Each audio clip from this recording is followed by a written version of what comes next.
History नाम सुनकर ही बहुत सारे स्टूडेंट सोचते होंगे कि हिस्ट्री तो बहुत टफ हो जाता है, बट हमें हिस्ट्री पढ़ना क्यों होता है?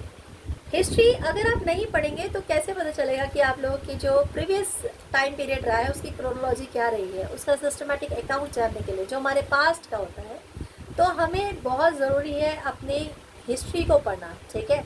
तो इसलिए ये ज़रूरी है, इसको आपको थॉरली पढ़ना चाहिए।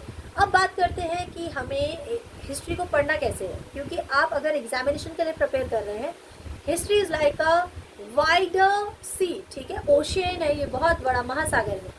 तो इसको पढ़ने में सबसे ज़्यादा मतलब परेशानियाँ आती हैं, जो प्रॉब्लम्स स्टूडेंट फेस करते हैं वो होते हैं डेट्स, कि मैम डेट्स याद नहीं रहती। तो आपको डेट्स याद नहीं रखनी है, आपको इवेंट्स याद रखने हैं, ठीक है?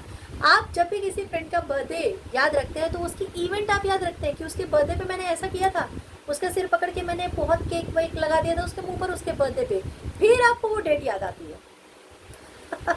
समझ में आया? तो पहले आपको इवेंट याद रखना है, ऑटोमेटिकली आपको डेट भी याद रहेगी। कोई भी घटना हो, अगर आप एग्जामिनेशंस के लिए प्रिपेयर कर रहे हैं, पहली बात तो टेंशन वेंशन लेके बिल्कुल कोई एग्जाम को प्रिपेयर नहीं कर सकता। जो कहते हैं कि मैं बहुत डिप्रेशन में हूँ, बहुत डिप्रेस हो गया हूँ, तो वो एग्ज़ाम के लिए कैसे प्रिपेयर करेंगे? पॉजिटिविटी चाहिए और एकदम इंथू चाहिए, ठीक है? और हिस्ट्री में अगर आपको कोई हेल्प चाहिए तो मुझे कमेंट सेक्शन में ज़रूर लिख के बताइएगा, बहुत आसान मेथड मैं आपको बता दूँगी।